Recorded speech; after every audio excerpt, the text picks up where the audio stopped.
네, 이번에 함께 풀어볼 문제는요. 우리 2012년 3월학평 나형 7번 문항을 한번 풀어보도록 하겠습니다. 자, 이 문제 지금 못 푼 친구들은요. 반드시 꼭 이번 문제를 통해서 개념을 완벽하게 정리하고 가셔야 돼요. 이 문제는요. 실제적으로 지수함수랑 지수방정식과 직접적인 관련이 있는 문제는 아니지만요. 사실 요 개념, 어떤 실근의 그 위치 관계, 요 개념이 지금 부족한 친구들이 있기 때문에 잘 정리를 한번 해보세요. 자, 일단 한번 스타트를 해보도록 할게요. 자, 일단 지수 방정식입니다. 지수 방정식을 푸는 방법은요, 우리가 밑을 지금 통일시켜서 항을 한 개로 줄일 수 있으면 괜찮겠지만 지금 같은 상황에서 항을 지금 묶을 수가 없는 상태예요. 그리고 나서 볼 수 있는 방법은 우리가 공통인 부분이 있지 않을까를 생각해 줄 수 있는데, 실제로 요 식은요, 조금 변형시켜 보면은 5의 x의 전체 제곱 마이너스 5 곱하기 5의 x 플러스 k가 0이다. 이렇게 만들어지고 있는 거겠죠. 그러면 지금 보이죠? 5의 x가 지금 뭐하고 있어? 지금 공통인 부분이 보이고 있습니다. 반복이 되고 있어요. 그래서 이런 애들을 뭐 하자? 얘를 치환을 시키자라는 얘기입니다. 네, 그러면 이 식은 실제로 이제 t에 대한 2차 식의 형태가 만들어져요. 그럼 t제곱 마이너스 5t 플러스 k는 0이다. 이렇게 만들어질 건데요. 얘가 지금 서로 다른 두 개의 양의 실근을 갖는 걸까요? 요거 지금 잘 보셔야 돼요. 자, 무슨 얘기냐면 지금 지수 방정식이 서로 다른 두 개의 양의 실근을 가져야 돼요. 그러면 그 양의 실근은 지금 뭐가 되냐면 이 근은 지금 지수 방정식 x에 대한 방정식이기 때문에 x가 근이에요. x. 그러면 그 근을 우리가 두 개가 있는데 걔가 알파, 베타라고 하면은 그 값들이 다 지금 무슨 수여야 된다고요? 얘가 지금 다 양수가 돼야 되는 그런 상황입니다. 이해되죠? x가 알파, 베타인데 걔네가 양수가 돼야 돼요. 근데 우리 지금 t에 대한 식으로 바꾸고 있잖아요. 그러면 이 t에 대한 2차 방정식에서 이 t가 뭐예요? 얘가 근이에요. t가 근이죠. 근데 t가 근인데 그 근의 형태가 어떻게 생겼냐면은 5의 x제곱 이렇게 생겼습니다. 그럼 잘 보세요. 이 5의 x제곱이란 얘기는 실제로 이 t에 대한 2차 방정식의 근은 5의 x가 지금 뭐였어요? x가 지금 알파였었고 베타였었죠? 그쵸? 우리가 구하려는 t의 2차 방정식에서의 근은 5의 알파와 5의 베타의 형태가 지금 두 실근이 될 겁니다. 맞아요. 네, 근데 범위가 있었죠. 알파가 무슨 수라고요? 알파도 양수가 돼야 되고 베타도 양수가 돼야 돼요. 그러면 5의 알파는요? 5의 알파는 5의 0제곱보다 커야 되는 거니까 1보다 크게 될 거고요. 5의 베타도 5의 0제곱보다 큰 거니까 1보다 크게 됩니다. 그럼 이 얘기는 무슨 얘기냐면 이 t라는 게 2차 방정식의 두 실근이고 그 형태는 5의 알파와 5의 베타긴 하지만 알파도 양수가 돼야 되고 베타도 양수가 돼야 되죠. 그러면 알파가 양수면 5의 알파는 1보다 크고 5의 베타는 1보다 커야 돼요. 얘네가 두 근이라며, 두 실근이라며. 그럼 무슨 근인 거야? 1보다 큰 두 실근이 된다는 얘기인 거예요. 네, 그래서 요 지금 논리 과정이 이해가 되셔야 됩니다. 알파, 베타는 x값이고요. 우리가 지금 생각하는 것은 t에 대한 2차 방정식, t가 지금 근인 건데 걔네들의 근은 1보다 큰 두 실근을 갖는 그런 상황이 된다는 얘기예요. 그래서 우리가 지금 판단해 주는 거 이제 완전히 달라졌죠. 이 2차 방정식이 1보다 큰 두 실근을 갖고 싶다, 그 얘기입니다. 자, 그러면 여기서 필요한 개념이 바로 뭐냐면요. 어떤 실근의 위치 관계를 주는 문제예요. 어떤 식에서? 2차 방정식에서요. 자, 지금 두 실근이 1보다 크다 그랬죠? 그러니까 우리가 2차 방정식과 2차 함수는 뗄 수가 없거든요. 2차 방정식을요, 함수의 관점에서 생각을 해보면 어떤 상황이냐면 지금 t에 대한 2차 함수 최고차 한계수가 양수기 때문에 아래로 몰록이고 두 실근을 가져야 되기 때문에 얘가 하나가 알파고 하나가 베타다 이렇게 둘 수도 있습니다. 그리고 지금 알파, 베타가 지금 문제에서 다시 보면은 서로 달라야 돼요. 알파, 베타가 절대로 같을 수 없어요.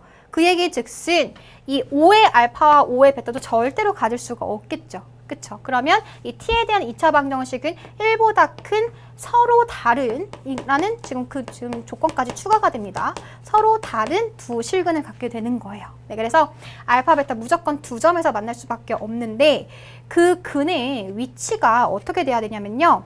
걔네들이 다 뭐 해야 돼? 1보다 커야 돼요.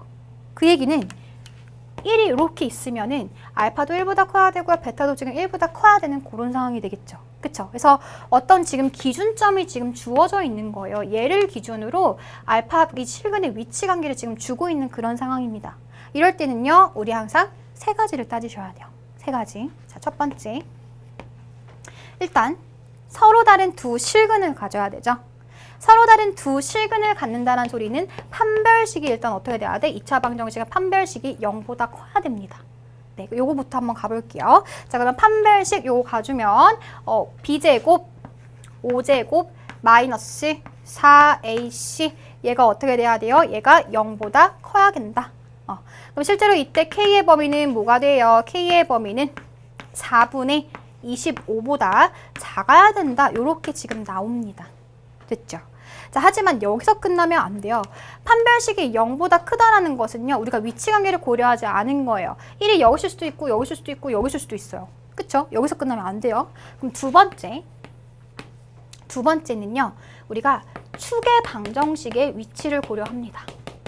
축의 방정식이요. 축의 방정식은요, 지금 잘 보시면 요게 지금 정 가운데 있는 요 값이 지금 축의 방정식일 건데 걔가 항상 1보다 어때야 돼? 걔가 항상 1보다 커야 돼요. 근데 지금 문제에서는요, 축의 방정식이 이미 세팅이 되어 있어요. 그건 어떻게 보면 되냐면 2차항의 개수와 1차항의 개수가 완벽하게 알고 있거나 혹은 같은 문자로 이루어져 있으면요, 약분이 돼가지고 우리가 이 축의 방정식 구할 수 있습니다. 얘는 우리가 마이너스 2a분의 b 이렇게 계산하잖아요. ax제곱 더하기 bx 더하기 c였었을 때. 그쵸?